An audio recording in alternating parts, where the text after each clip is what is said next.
नमस्कार दोस्तों, stock market studies में फिर से एक बार आपको बहुत-बहुत स्वागत है। तो आज मैं जिस कंपनी के बारे में बात करूँगा उसका नाम आप पहले ही देख चुके हैं, bank of Maharashtra.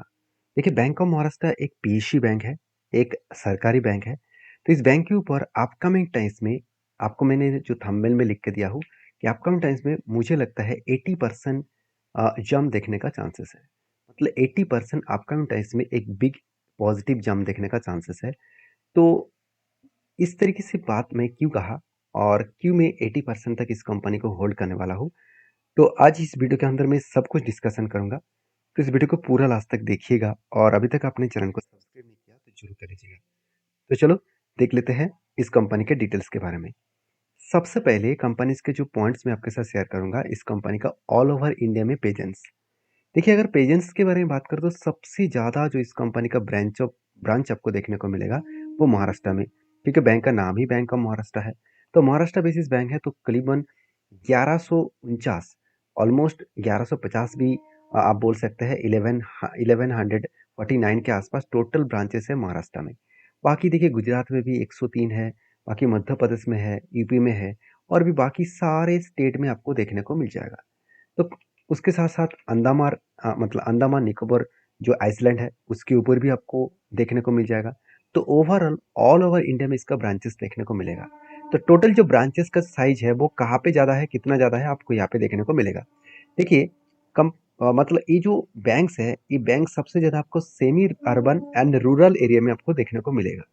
Total overall 2023 के जून के डेटा के हिसाब से बताया जा रहा है कि 2200 मतलब 2263 टोटल ब्रांचेस था। 2023 के सितंबर क्वार्टर में वो बढ़ के हो चुके 2340 के ऊपर और दिसंबर के क्वार्टर्स में वो बढ़ के हो चुके 2400 के आसपास और 2024 में मार्च क्वार्टर में 2489 ब्रांचेस हो गया और जून में कंपनी के सिर्फ एक ही ब्रांच ऐड हुआ, सॉरी माफी चाहता हूँ, ऑलमोस्ट 10 ब्रांच ऐड हुआ। तो 2499 ब्रांच मतलब हर क्वार्टर्स में कंपनी 10 से 15 ब्रांचेस से भी ज़्यादा यहाँ पे बढ़ाते चले जा रहे हैं। मतलब एक अच्छा खासा यहाँ पे ग्रोथ इस बैंक ने करके दिखाया है। ऑब्वियसली बहुत जगह पे बहुत अलग अलग सिटीज़ में है तो कंपनी में एक ग्रोथ तो होगा और किसी भी कंट्रीज में अगर ग्रोथ हो रहा है तो उसका बैंक का ग्रोथ सबसे ज़्यादा होने वाला है, क्योंकि कंट्रीज़ का ग्रोथ होने में इकोनॉमिकली ग्रोथ होगा, बिज़नेस बढ़ेगा, तो जहाँ पे सारे ट्रांज़ैक्शन बैंक के माध्यम से होगा, तो बैंक के हाथ में कैसा अच्छा खासा पैसा आएगा, उस पैसे से बैंक दूसरों को लोन देंगे, उस लोन से बैंक का ग्रोथ होगा। तो ओवरऑल जो प्रेज़ेंस है सबसे ज़्यादा आपको 27% का ग्रोथ आपको देखने को मिलेगा और वो भी सबसे ज़्यादा है किसके ऊपर? Rural and semi rural area में। तो सबसे ज़्यादा सेमी अर्बन जो एरिया है वहाँ पे 725 टोटल इस बार ब्रांचेस देखने को मिला। देखिए ब्रांचेस बहुत इंपॉर्टेंस है क्योंकि ऑल ओवर इंडिया में अगर बिजनेस नहीं कर रहा है तो उस ब्रांचेस ब्रांचेस का जो प्रेजेंस है वो थोड़ा सा धीमी पड़ सकते हैं। अभी कंपनी के जो डिजिटल जो ट्रांजेक्शन हो रहा है आप देख सकते हैं 2023 से लेकर 2024 का एक साल के अगर डेटा दिखा दूं तो 96.96% के आसपास 2023 में हुआ था। अभी 98.3% के आसपास ग्रोथ हुआ है। मतलब अच्छा खासा यहाँ पे परसेंटेज वाइज ग्रोथ हुआ है डिजिटल इंफ्रास्ट्रक्चर सॉरी ट्रांजेक्शन्स के ऊपर और यूपीआई और भीम के माध्यम से जो बिजनेस किया जा रहा है उसमें 2023 में 2.57% हुआ था। अभी 2.93% के आसपास हो चुके हैं। साथ ही साथ जो व्हाट्सअप है उसके ऑन बोर्डिंग के ऊपर जो पहले 2023 में एक साल पहले 0.57 के आसपास परसेंटेज के आसपास था, आज 1.1% हो चुके हैं। मतलब जो ग्रोथ है क्यूआर कोड का जो ट्रांजेक्शन्स है, यूपीआई भीम का जो ट्रांजेक्शन्स है, तो इस तरीके से जो ग्रोथ है, वो जो डेटा है, वो डेटा हमेशा आपको स्ट्रांगली इस कंपनी के ऊपर प्रेजेंस देखने को मिला। मतलब कंपनी डिजिटली प्लेटफॉर्म के ऊपर बहुत तेजी से काम कर रहा है और इस प्लेटफॉर्म के ऊपर कंपनी अच्छा खासा ग्रोथ करने भी। अभी देखिए एक पॉइंट्स मैं आपके साथ यहाँ पे शेयर करूंगा, कैपिटल एडिक्वेसी रेशियो ये कितना इंपॉर्टेंस है। देखिए कोई भी बैंक के ऊपर किसी भी बैंक के ऊपर से मतलब आरबीआई के रूल्स के हिसाब से 11% से ज़्यादा पैसा बैंक के हाथ में होना चाहिए। तो कंपनी का कैपिटल एडिक्वेसी रेशियो क्या बता रहा है? टोटल जो मतलब टियर 2, टियर 3 और इस तरीके से जगह से हिसाब से देखा जाए तो मतलब टियर 2 में और टियर 3 में एक्चुअली सीआरआर सीआरएआर के ऊपर आप देखेंगे हाईएस्टली कंपनी के पास पैसा है। ओवरऑल 17% के आसपास कंपनी की जेब में पैसा है, जो आरबीआई के रूल्स के हिसाब से तो 11% होना चाहिए था। तो अच्छी बात है कि ज़्यादा पैसा कंपनी की जेब में है, क्योंकि ज़्यादा पैसा नहीं रहेंगे कि कल अगर मान के चलिए बैंक के कस्टमर जाकर सेविंग अकाउंट से पैसा विथड्रॉ करने के लिए बोले, तो मतलब खुद विथड्रॉ करने का कोशिश करें, तो क्या वो विथड्रॉ कर पाएँगे? तो उसके पास अगर पैसा नहीं रहेगा तो वो कहाँ से देंगे? तो इसलिए आरबीआई के इस रूल को स्ट्रिक्टली कंपनी फॉलो कर रहा है। अभी मुझे जो बेस्ट पॉइंट लगा इस कंपनी का वो है एनपीए। देखिए 2 तरीके से एनपीए होता है, एक ग्रॉस एनपीए और एक नेट एनपीए। तो ग्रॉस एनपीए और नेट एनपीए के हिसाब से हमेशा आपको नेट एनपीए को ही देखना चाहिए, जहाँ पे आपको एनपीए जो एक टाइम जून 2022 में एनपीए हो गया था ऑलमोस्ट 1% के आसपास। तो 2022 में जून के डेटा के हिसाब से एनपीए जो हो गया था रिटेल सेक्टर में 1% के आसपास, आज वो घट के कहाँ पे आ चुके हैं? 0.37, मतलब एनपीए को कई हद तक कम कर चुके हैं। अभी देखिए जो जो एमएसएमई है, जो इस सेक्टर में एनपीए पहले 5% के आसपास हुआ करता था, आज कितना है?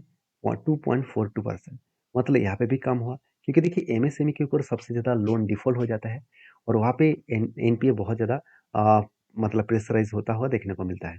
तो मुझे लगता है जिस तरीके से सिचुएशन क्रिएट हुआ है, उस बेसिस में कंपनी खुद को अलग लेवल में यहाँ पे रिप्रेज़ेंट किया है। अभी देखिए कंपनी के return of asset and return of equity के बारे में बात करूँ तो रिटर्न ऑफ एसेट जो है वो देखिए 0.81 के आसपास हुआ था। आज धीरे-धीरे करके बढ़ते-बढ़ते आज 1.72 के आसपास हो चुके हैं। मतलब रिटर्न ऑफ एसेट भी शानदार तरीके से ग्रोथ हुआ और रिटर्न ऑफ इक्विटी के बारे में बात करें तो कंपनी का 16% रिटर्न ऑफ इक्विटी था, आज 27% के आसपास हो चुके हैं। जो कंपनी के लिए एक बेस्ट मतलब व्यू देखने को मिला। ये सारे पॉइंट्स कंपनी के फ्लेवर में है, जो कंपनी को अच्छा खासा ग्रोथ करने के लिए काफ़ी है। अभी देखिए कंपनीज़ के कुछ डेटा और भी दिखा देता हूँ। कंपनी रिटेल बैंकिंग के ऊपर सबसे ज़्यादा काम करते हैं 39% के आसपास और कॉर्पोरेट के ऊपर 38%, साथ ही साथ ट्रेज़री के ऊपर 21% और अदर्स के ऊपर ना के बराबर। तो कंपनी जो बिज़नेस कर रहा है वो जो कॉर्पोरेट के ऊपर है वो 38% और रिटेल सेक्टर के ऊपर 25% और बाकी एमएसएमई जो मतलब इसका प्रोडक्ट है उसके ऊपर 20% और बाकी एग्रीकल्चर सेक्टर के ऊपर 15% का बिजनेस हो रहा है। तो बिजनेस जो है वो स्ट्रांगली यहाँ पे अलग अलग सेक्टर के ऊपर कंपनी फैला के रखा है। अभी चलो कंपनी का फाइनेंशियल डिटेल्स भी देख लेते हैं। कंपनी का फाइनेंशियल डिटेल्स देखने से पहले कंपनी का ग्रोथ देख लीजिए। वैल्यूएशन एकदम सस्ता है। आरओसी आरओई में आरओई मुझे बेस्ट लगा। इनकम जबरदस्त है, कर्जा भी कंपनी लिया, प्रोमोटर के पास अच्छा खासा होल्डिंग्स भी है और प्रॉफिट एंड लॉस के बारे में बात करूँ, कंपनी हर साल में खुद के सेल्स को बढ़ाते चले गए। इस बार कंपनी लास्ट 12 मंथ्स में हाईएस्टली सेल्स जनरेट किया, हाईएस्टली रेवेन्यू जनरेट किया। इंटरेस्ट और एक्सपेंस मिटाने के बाद जो फाइनेंशियल मार्जिन है, जो नेगेटिव में था, वो आज पॉजिटिव में आ चुके हैं और नेट प्रॉफिट भी जो एक टाइम नेगेटिव में था, आज वो हाईएस्टली नेट प्रॉफिट देखने को मिला और वो भी 4,400 करोड़ के आसपास। तो कंपनी में कितना शानदार ग्रोथ है आप देख सकते हैं और कंपनी के देखिए सेल्स का ग्रोथ, प्रॉफिट का ग्रोथ भी कंटिन्यू मेंटेन हो रहा है। बैलेंस शीट के बारे में बात करूँ तो कंपनी का रिजर्व बढ़ता हुआ देखने को मिले, हाईएस्टली रिजर्व बढ़े और कंपनी का फिक्स्ड एसेट भी बढ़े और कर्जा भी लगातार बढ़ते चले जाए, क्योंकि देखिए अगर कंपनी कर्जा ही नहीं लेगा तो कंपनी दूसरों को लोन कहाँ से देंगे। तो सारे पॉइंट्स को एक साथ जोड़ के देखा जाए तो कंपनी में अच्छा खासा ग्रोथ है। अगर इन्वेस्टर के बारे में बात करूँ, देखिए म्यूचुअल फंड भी इस कंपनी के ऊपर ट्रस्ट करना शुरू किया है और एफएस ने भी कुछ क्वांटिटी को एडिंग किया है। बाकी होल्डिंग तो ज़्यादा से ज़्यादा प्रोमोटर के पास है, तो प्रोमोटर को तो माल बेचना पड़ेगा होल्डिंग को कम करने के लिए। चलो अभी टेक्निकली चार्ट पैटर्न्स के बारे में बात कर लेता हूँ। देखिए जब मुझे इस कंपनी के ऊपर एक पैटर्न मिला था, वो पैटर्न मैं आपके साथ शेयर करूँगा। वो आज का नहीं है, 2015 से लेकर एक बिग कप बने, उसके बाद एक छोटा सा हैंडल पैटर्न बने और फाइनली इसका ब्रेकआउट हुआ, उसके बाद धीरे-धीरे करके ऊपर जाने की कोशिश करें। तो जिस लेवल तक मैं लेने का इसका कोशिश कर रहा हूँ, जो इसका लाइफ एक स्ट्रांगली हाई लेवल है, ₹96, उस लेवल तक मैं टारगेट लेने का कोशिश कर रहा हूँ। जो लेवल निकल कर है 85% के आसपास, तो मुझे लगता है अच्छा खासा एक टारगेट मिलने का चांसेस है। तो मैं कंपनी के ऊपर जितना मैं रिसर्च कर पाया उसको वो मैं आपके साथ शेयर किया हूँ। बाकी आपके क्या व्यू है ज़रूर कमेंट्स करना। वीडियो अच्छा लगे तो प्लीज़ लाइक करना और ये वीडियो टोटली एजुकेशन पर्पस में है।